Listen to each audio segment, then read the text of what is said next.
Assalamualaikum warahmatullahi wabarakatuh.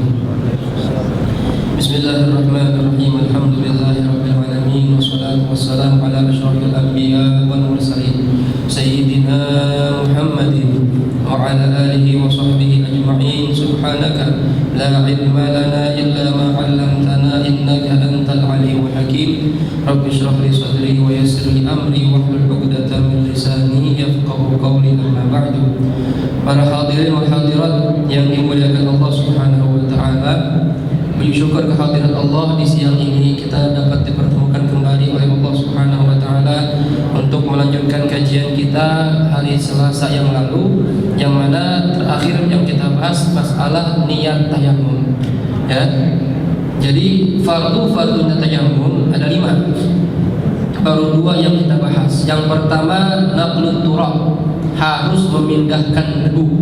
Kita yang mindahin, bukan debu datang ke kita. Ya.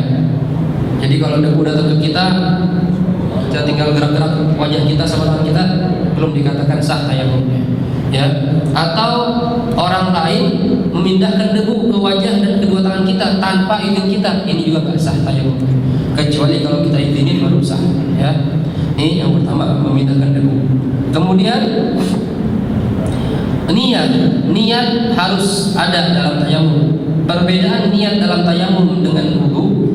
Kalau wudu kita ambil air dulu, kemudian ketika air menyentuh wajah kita niat nawaitul wudu billahi ta'ala, sah wudunya. Tapi kalau tayamum niatnya itu berbarengan dengan mengambil debu, ya. Nawaitu, nah ini udah niat di tangan ini, ya. Istibahati fardhis shalah. Jadi berbarengan terus nih. Ya, dari mulai nempelin tangan ngambil debu sampai tangan kita ini mengusap wajah kita. Ini niatnya harus langgeng terus. Nawaitu istibahata fardhis shalah atau nawaitu tayammum istibahati fardhis shalah. Saya niat tayammum untuk diperbolehkan mengerjakan salat fardu. Ya. Kalimatnya untuk diperbolehkan, bukan untuk mengangkat hadas. Sekali lagi, ya. Karena yang namanya tayammum tidak mengangkat hadas. Cuma ini secara bersuci sementara doang. Karena kondisi darurat air enggak ada. Artinya kalau nanti kita ketemu air, ya, hadas kita belum hilang, maka kita harus wudu dulu kalau hadas kecil, atau mandi junub kalau hadas besar, gitu ya. Dan juga niat tayamum sudah kita bahas ada 3 derajat. Ada tayamum untuk diperbolehkan sholat fardu, maka dia diperbolehkan 1 kali sholat fardu, dan boleh sholat sunat sebanyak apapun, boleh menyentuh mushaf, boleh tilawah, boleh sujud syukur.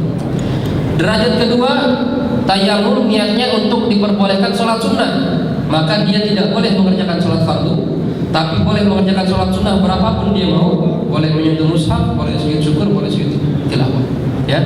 Yang ketiga, tayamum dengan niat agar diperbolehkan menyentuh mushaf, atau diperbolehkan sujud syukur atau sujud tilawah, maka dia hanya boleh menyentuh mushaf saja, atau sujud syukur atau sujud tilawah. Tidak boleh sholat sunnah, tidak boleh sholat fardu.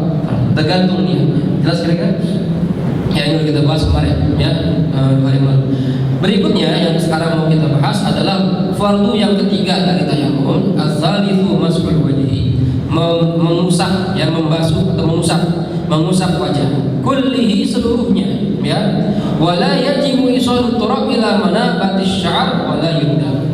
Perbedaan mengusap debu ketika tayamum dengan membasuh wajah ketika wudu, yaitu ya pertama kalau wudu pakai air, ya jelas. Yang kedua kalau wudu ini air harus masuk ke tempat tumbuhnya rambut.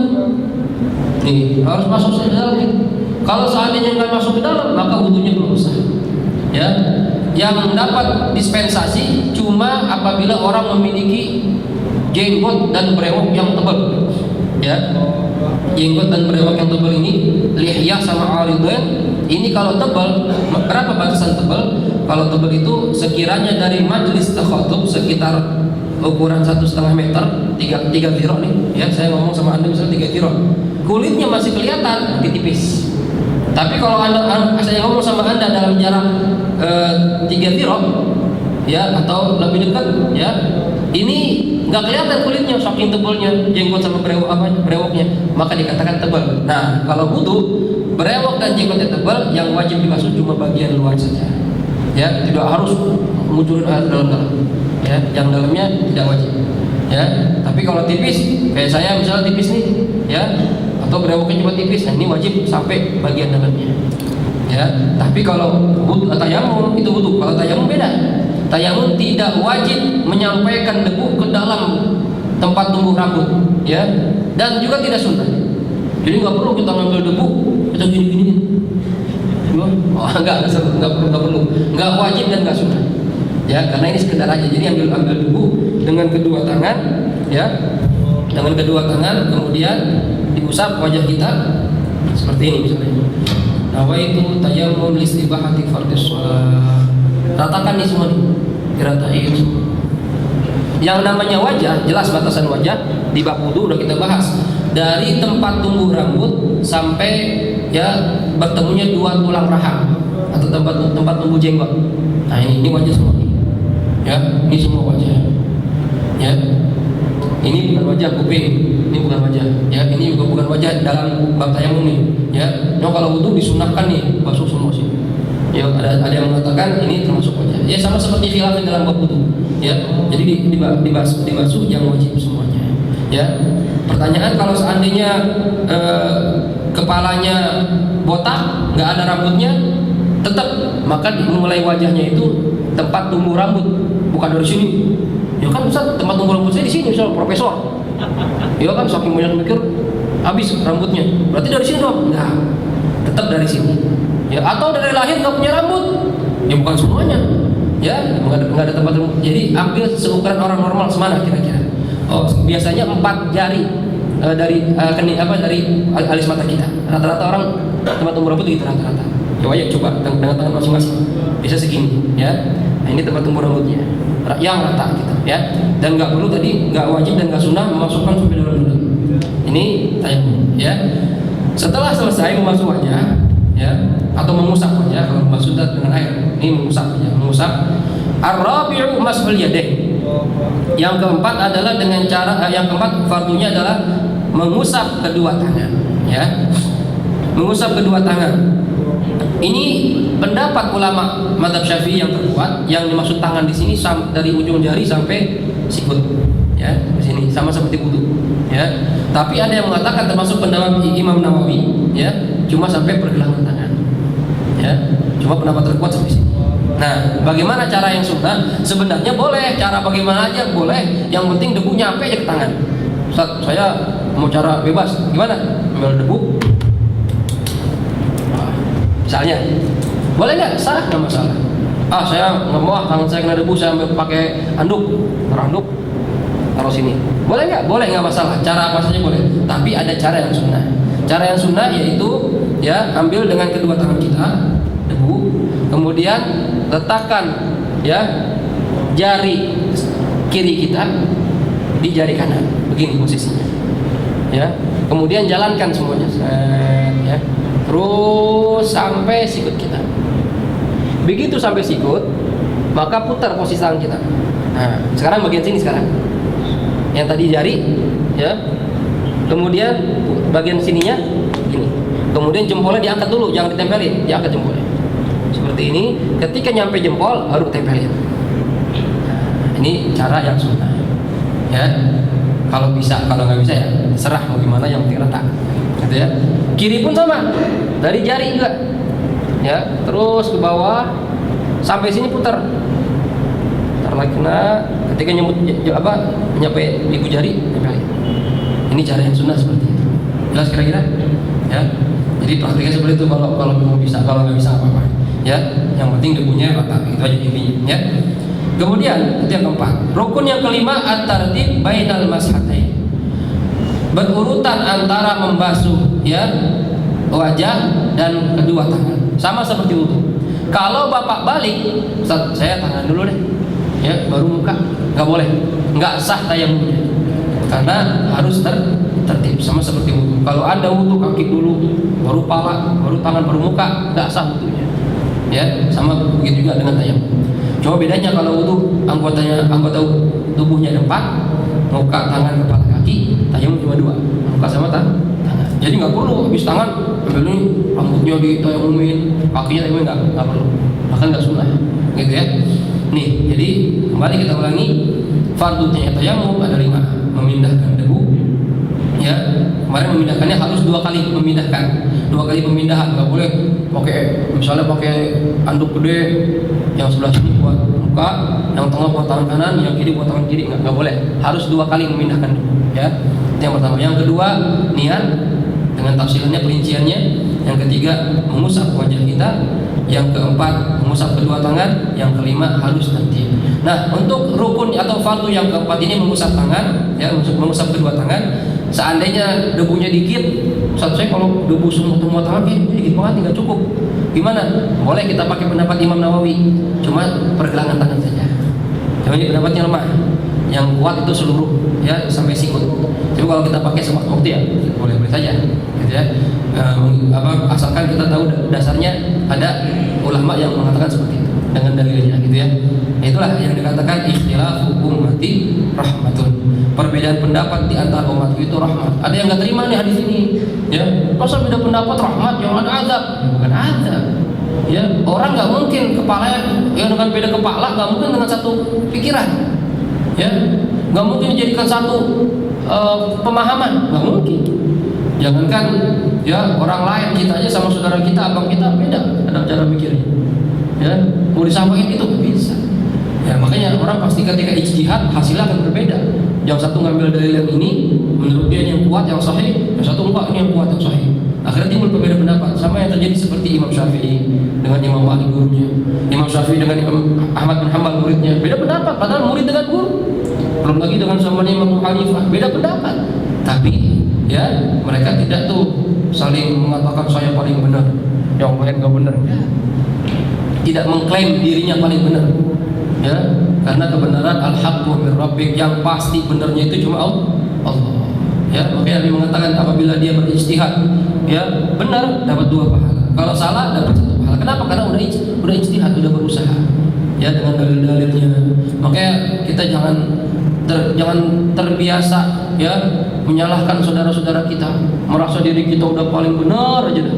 Yang lain neraka, mungkin neraka kan, yang surga tuh gua doang. Ya kan, emang surga punya ente, ya. Belum tahu kita siapa yang surga sama neraka. Yakini apa yang ente yakini, jalani, ya. Nggak usah nyalain orang lain. Masing-masing punya dalil. Apalagi sampai berani mengkafir-kafirkan saudara kita seagama. Nah, ini bahaya itu, ya. Bahaya, sangat berat, ya. Lebih besar, ya, dosanya mengkafirkan orang yang sudah Islam, ya, dibandingkan pahala memasukkan orang ke dalam Islam. Masukin orang ke Islam itu kan pahala gede banget, ya. Cuma nih kalau kita berani ngafirin saudara kita Islam, itu lebih gede dosanya dibanding pahala masukin orang ke dalam Islam. Ini kadang sembarangan orang sekarang kita lihat saudara-saudara kita enak banget gitu, kafir, musyrik, syirik. Ya Allah, seakan-akan agama punya dia aja, ya. Hati-hati, jaga lisan kita, ya. Ikutin ulama-ulama salaf yang benar-benar menjaga, menghormati beda pendapat, menghormati, ya. Jangan terjadi berantem. Islam tuh jangan berantem, ya. Nih, jadi kembali lagi sini, fardu tayamum ada 5, ya. Kemudian sunnah tayamum, apa saja sunnahnya? Sunnahnya katanya dikatakan di sini, "Tabituha kullu sunnatin min sunanil wudu yumkinu al-ityan biha fi tayammum." Ya. Sunnah wudu yang mungkin bisa didatangkan di sini dalam bab tayamum, maka itu disunahkan. Yang mungkin saja, yang nggak mungkin jangan. Seperti apa yang nggak mungkin? Illa tasli, seperti mengulangi 3 kali. Dalam wudu itu air kan membasuh wajibnya sekali, tapi disunahkan 3 kali. Dalam tayamum nggak sunnah. Kenapa nggak sunnah? Hikmahnya, kalau wudu semakin banyak dibasuh, makin bersih muka kita, ya. Cuma kalau tayamum semakin banyak diusap, kan semakin bersih, semakin cemoran makanya, ya. Makanya nggak disunahkan, ya. Ini nggak mungkin datangkan dalam tayamum. Kemudian wa takhlilul lihya, dalam wudu itu disunahkan menyeling-selingi jenggot yang tebal. Kan wajibnya cuma bagian luar doang, tapi dalamnya diseling-selingin pakai air, ambil air dikit, basahin gitu. Ini sunnahnya begitu. Kalau tebal, kalau tipis wajib luar dalam. Tapi kalau tayamum nggak sunnah. Nanti kalau jenggotnya tebal, ambil debu, udah cukup segitu, nggak perlu kita ambil debu lagi, kita gini-gini. Ya, yang ada ya belum kita kotor semua, ya, nggak sunnah. Kemudian, ya, wa yazidu fi tayammum fasatu sunnah. Ada lagi, ya. Nah, berarti kayak misalnya dalam wudu kan disunahkan sebelumnya baca bismillah, sama sudah baca bismillah. Sebelum wudu disunahkan bersiwak, sama sunnah siwakan dulu sebelum tayamum. Yang bisa didatangkan, datangi, ya kerjakan, itu maksudnya. Ditambah lagi tafrijul asabi'.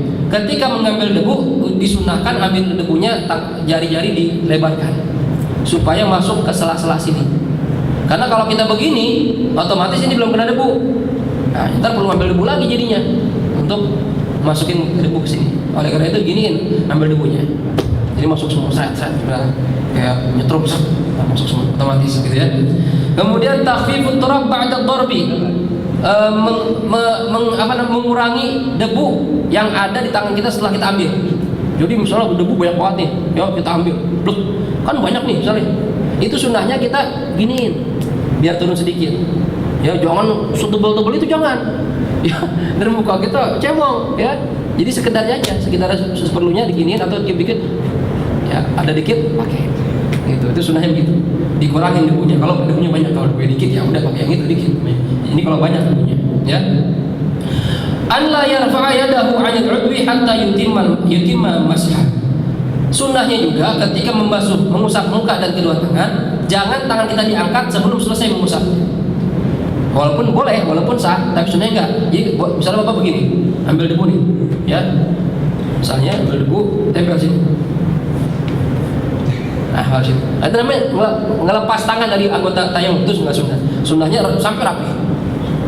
Nah, gitu. Paham kira-kira? Ya, sunnahnya seperti itu. Yang keempat, nazul khatam li awwali darbah, ya.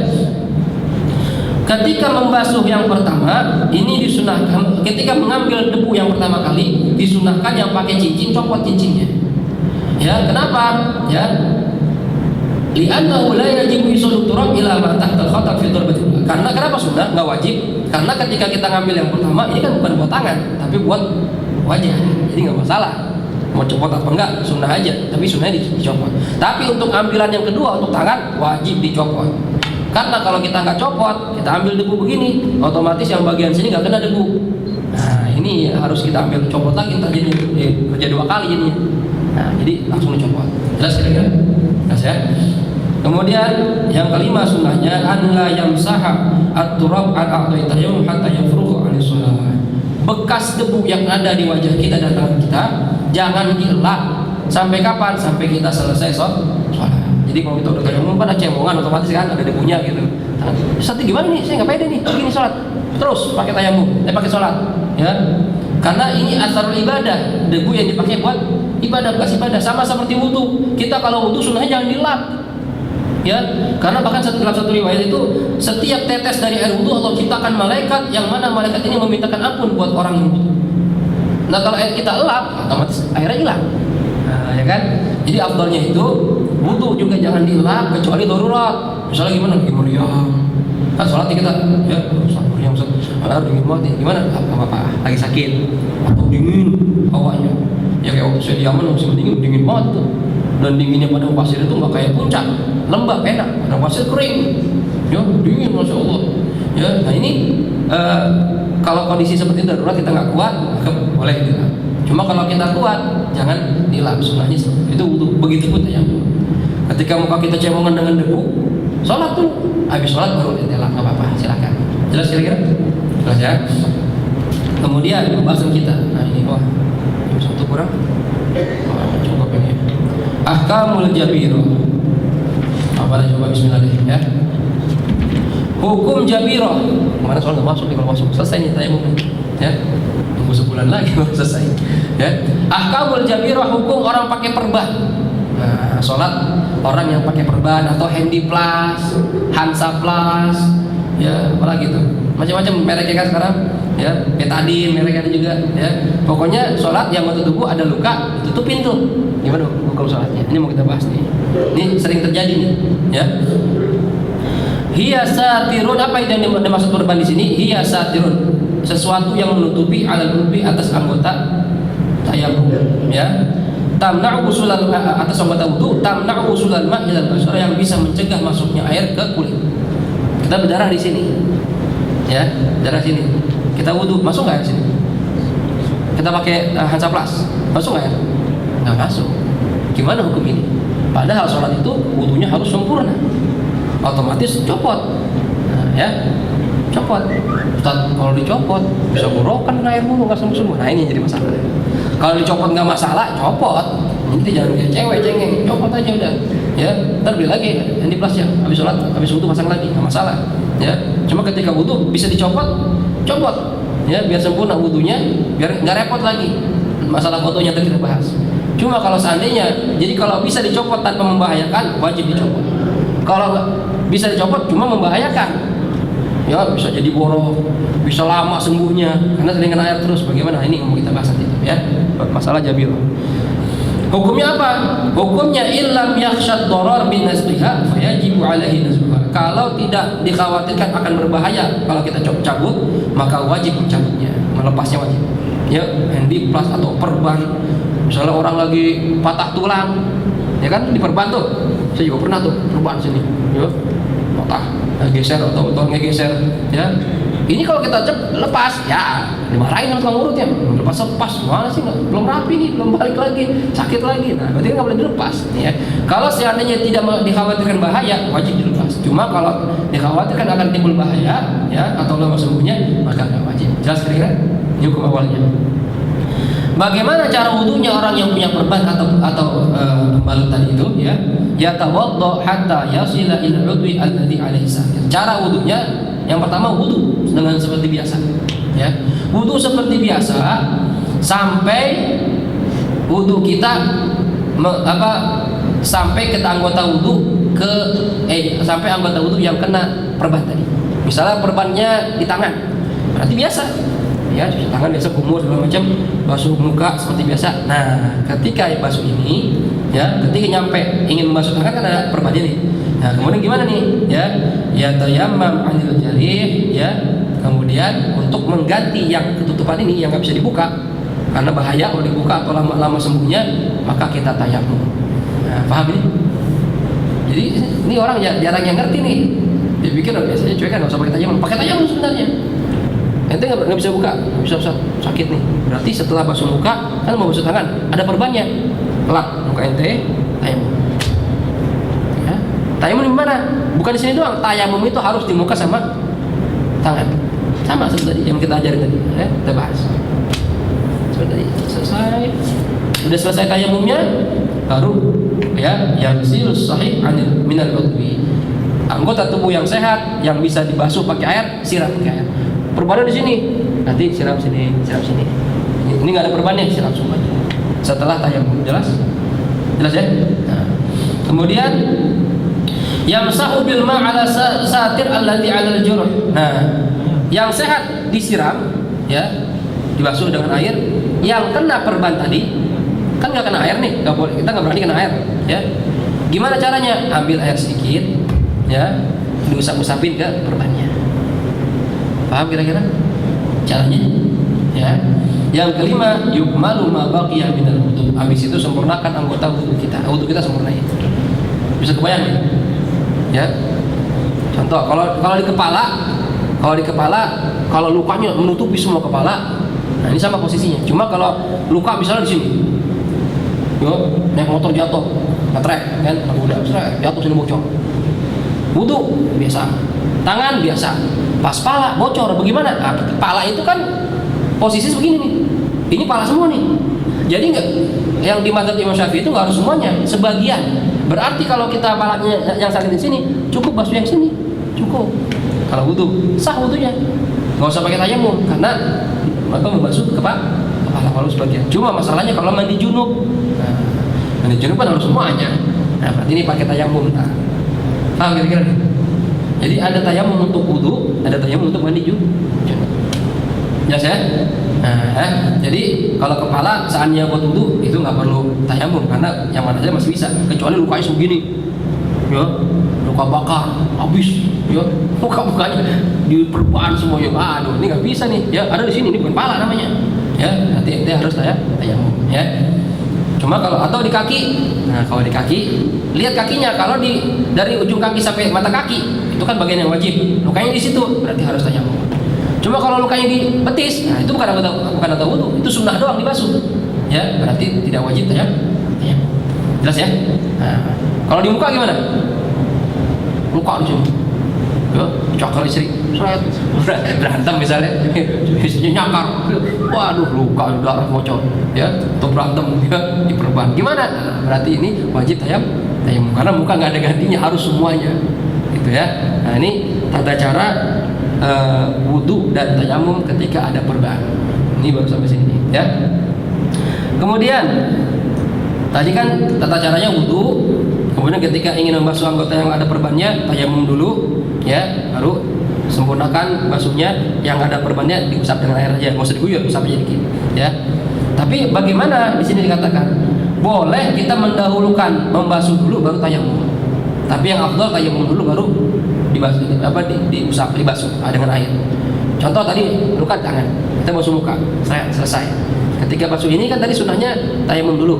Boleh nggak Ustaz saya basuh dulu, siram air dulu yang sehat, yang ini saya usap, terus saya baru tayamum? Boleh, tapi afdalnya nggak begitu. Afdalnya tayamum dulu baru basuh. Kenapa? Karena dengan kalau ente tayamum dulu baru dibasuh, otomatis kan debunya hilang lagi kena air, jadi bersih lagi. Kalau ente balik, ente basuh dulu baru tayamum, otomatis nempel habis itu debunya.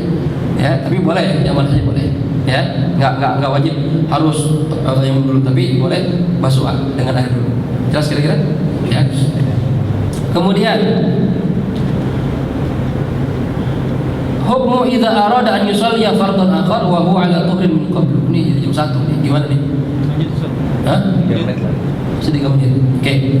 Bagaimana hukumnya apabila orang ingin sholat fardu, ya? Tadi udah sholat nih, udah wudu kan? Dengan tayamum yang pakai perban nih. Zuhur udah. Asar pengen sholat lagi, wudunya belum batal. Sedangkan kemarin yang namanya tayamum itu cuma untuk sekali sholat fardu. Pertanyaan, apakah dia tayamum lagi atau enggak? Itu masalahnya, paham? Ingat ya, tayamum hanya bisa digunakan 1 kali sholat fardu. Ini masalahnya, saya wudu Ustaz, cuma ada perban. Saya tadi tayamum untuk mengganti ini, ya. Kemudian saya sempurnakan wudu saya sholat zuhur. Masuk asar, saya belum batal. Apakah bisa langsung sholat saja karena tadi saya wudu? Apakah harus mengulangi tayamum saya? Apa jawabannya? Ya, alaihi an yatayammam faqat 'inda Nawawi. Menurut Imam Nawawi, ya, cukup ulangin tayamum saja, wudu nggak usah diulangin karena wudu belum batal. Ya, ulangin tayamum selesai. Ya, ini yang pendapat yang kuat, pendapat yang pertama. Ada pendapat kedua, yatayammam wa yu'idu ghusl a'dha allati min ba'd al-'udwi alladhi 'alaihi satir. Ya, kalau pendapat kedua ada agak ribet. Ya, lukanya ada di sini. Kalau menurut pendapat kedua, ente tayamum lagi, ya. Habis tayamum, basuh lagi tuh dari tangan, kepala, kaki. Nah, ya. Jadi ulangin lagi basuhnya. Tapi ini pendapat kurang kuat. Ini pendapat Imam Rafi'i. Ya, pendapat yang kuat Imam Nawawi hanya cukup dengan ulangin tayamum saja karena wudunya belum batal. Jelas kira-kira? Jelas ya. Nah, ini kalau wudu. Kalau mandi bagaimana? Saya udah mandi tadi. Saya ada luka misalnya di sini. Ya. Luka tembak, ya, tentara. Perban sini saya. Kalau boleh dibuka Pak, bukan busuk tar, ya, biar kering dulu, jangan kena air. Otomatis saya mandi, ya, atau saya tayamum dulu, tayamum. Setelah tayamum saya mandi. Saya basuh yang sehat-sehat aja, ya. Saya sholat zuhur. Masuk asar, ya, masuk asar. Apa saya mandi lagi atau tayamum aja? Jawabannya ya tayamum faqat bil ittifaq.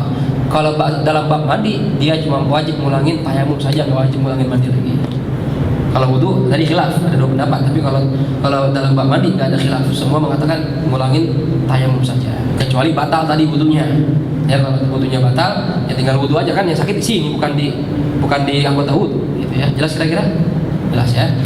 Kemudian hukmu sahibil jabirah. Nah, ini agak panjang. Sudah dah, tanggung dah, ya. Hukum sholatnya orang yang punya perban, wajib qadha atau enggak? Nah ini, ya. Saya tadi ada perban nih Ustaz. Saya udah wudu, terus saya tayamum, saya sholat seperti biasa. Wajib qadha apa enggak? Lihat nih, ya. Idza kana satir fi 'udwin min a'dha'i tayammum al-wajhi aw al-yadayn yajibu 'alaihi al-qadha mutlaqan. Apabila perban itu yang menutupi anggota tayamum mana? Muka sama tangan. Perbannya di muka atau di tangan, maka walaupun Anda wudu, Anda tayamum, ya, setelah sembuh ente wajib ulangin sholat semuanya. Kenapa? Nah, karena alasannya masuk akal. Begini alasannya.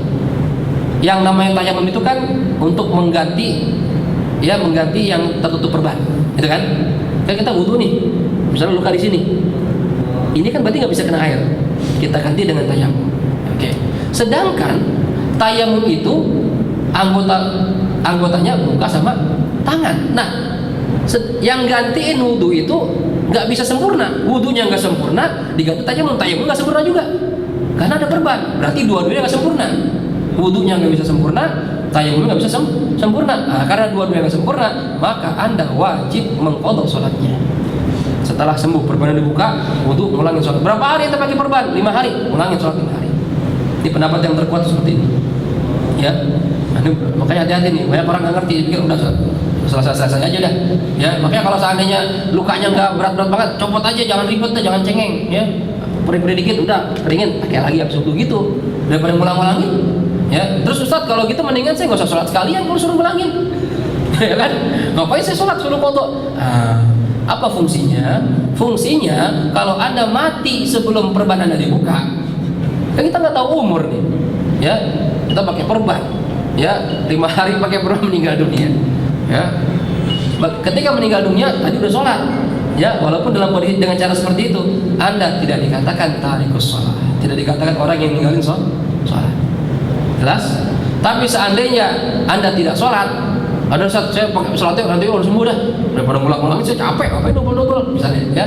Padahal nggak boleh, itu haram, ya dosa besar, nekat ya, mati belum selesai buka perbannya, ya, maka dihukumi tarikus sholat, orang yang meninggalin sholat tanpa uzur. Ini bedanya. Sedangkan saya sering katakan, Nabi pernah bilang orang yang meninggalin sholat sekali aja sholat fardu, sengaja tanpa uzur, namanya langsung ditulis di pintu neraka, fulan bin fulan. Yang repot ini akhir hadisnya, fala budda lahu min dukhuli, maka mau nggak mau dia masuk neraka. Ngeri kita nih. Ya, sholat ini bukan perkara sembarangan, bukan perkara ringan ini. Ya, jangan kita remehkan sholat. Kadang kita ntar aja dah. Ya, kalau kita ketinggalan mati, gimana kita belum qadha, belum minta ampun sama Allah. Ya, ayo buru-buru. Yang pernah ninggalin sholat, pernah bandel dulu, ayo buru-buru minta ampun sama Allah. Qadha berapa kali ninggalin sholat? Ya, di mazhab kita, alhamdulillah, pendapat mazhab Syafi'i diperbolehkan qadha. Ya, berharap supaya Allah mengampuni kesalahan kita dulu. Tapi mazhab yang lain, termasuk kalau salah mazhab Abu Hanifah, nggak ada qadha. Yang tinggal sholat ya udah tanggung sendiri dosa. Gitu, qadha kagak sah. Nah, ini repot kita alhamdulillah nih, ulama kita ya. Juga ada harapan kita nih, minta ampun sama Allah. Ya mudah-mudahan ya. Namanya orang kan pernah bandel. Ya, terus saya bilang yang namanya orang itu pernah belok, ya jarang orang lurus jarang. Ya, tapi ketika lagi belok jangan belok terus, balik lagi ke track, terus lagi. Ya, ada waktunya. Ya, mado yang udah ya udah. Dulu saya pernah bandel, saya mabuk, saya zina, ya udah.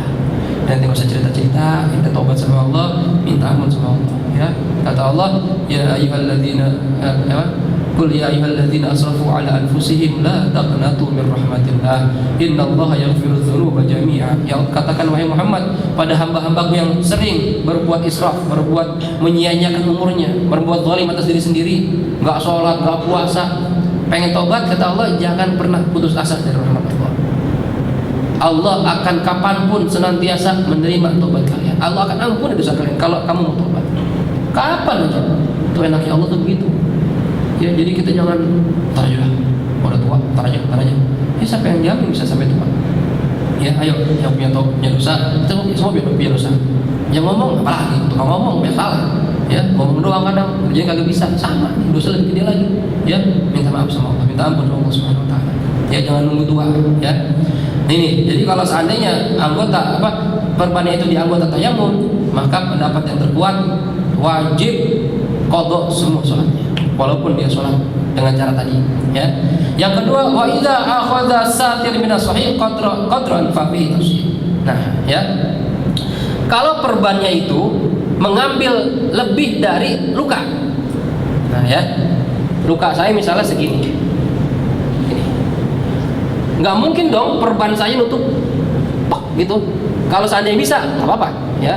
Tapi biasanya namanya ini perban, sholatipnya segini, lebih segini. Berarti kan ngambil bagian yang sehat, yang nggak sakit ketutupan juga kan, berarti kan. Nah, ini gimana hukumnya? Dikatakan idza akhadha min as-sahih qadrul istimsak wa wada'ahu 'ala taharatin fala yajibu 'alaihi qada' kadzalik. Ya.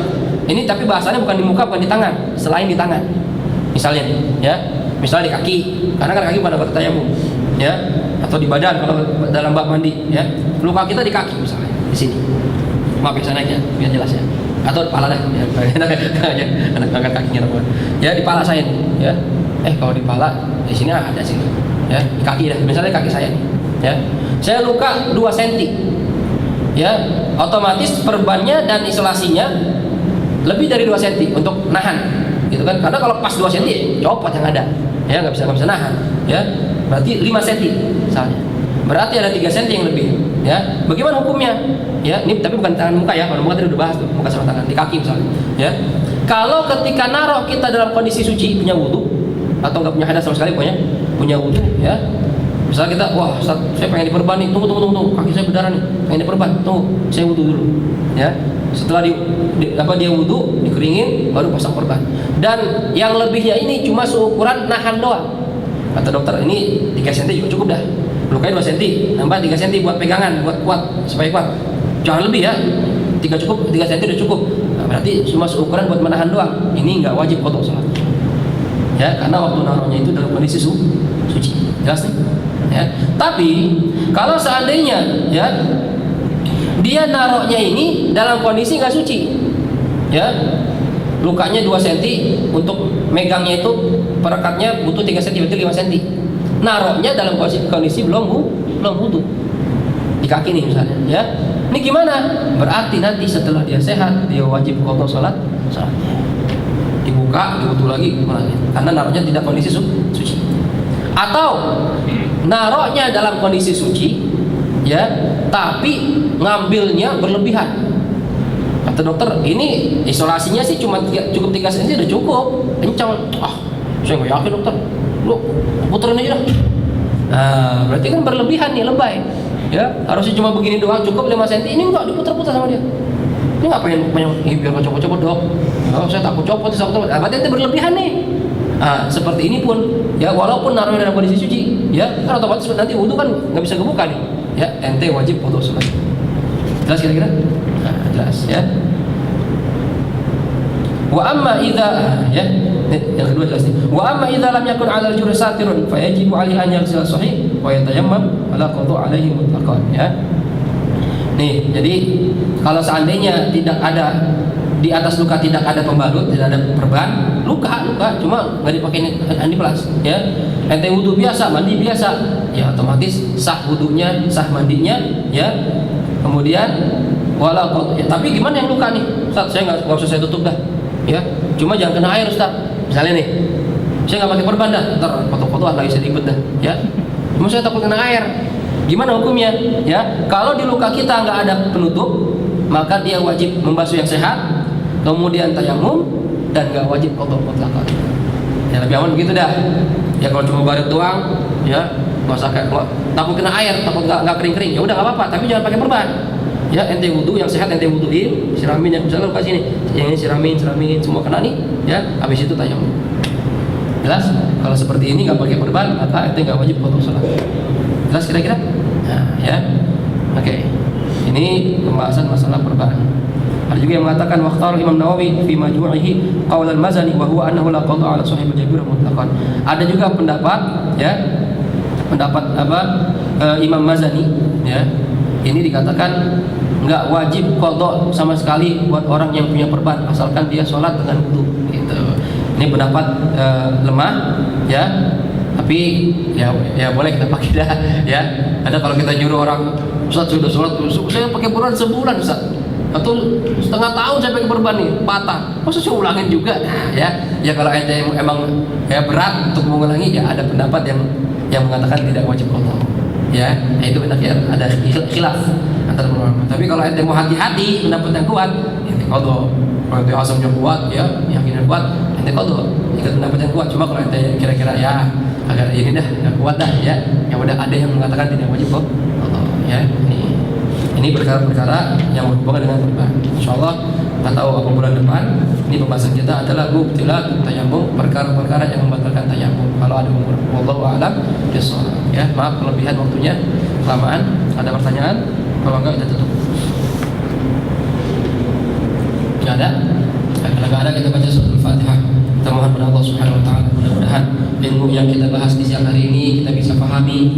Yang mudah-mudahan kalau kita mengalami perubahan ya di tubuh kita bisa praktekkan ilmu kita sehingga benar ibadah kita menurut Allah Subhanahu Wa Taala ya. Dan mudah-mudahan dengan pengajian kita ini Allah beri kita keberkahan, Allah gampangkan urusan kita, Allah kabulkan hajat kita, Allah beri kita pahala yang besar yang dijanjikan oleh baginda Rasulullah SAW. Dan mudah-mudahan mati kita nanti dalam husnul khatimah ya, mati dalam nama orang yang mencari ilmu sehingga ditulis sebagai mati syahid. Al hadhihi niyyah wa likulli niyatin salihah wa ila hadratin Nabi Muhammad sallallahu alaihi wa alihi wasallam. Al-Fatihah.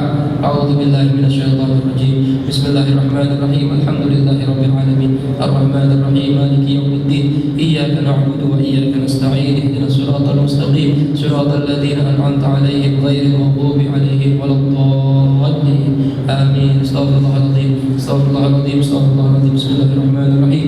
Alhamdulillahi rabbil alamin. Allahumma shalli wa sallim wa barik ala sayyidina Muhammadin wa ala ali sayyidina Muhammad. Allahumma ij'al jam'ana hadha jam'an marhuma wa tafarruqana min ba'dihi tafarruqan ma'suma wa la taj'alna wa la fina wa la ma'ana shaqiyan wa la mahruma. Allahumma ij'alna min alladhina yastami'una al-qawla fayattabi'una ahsana.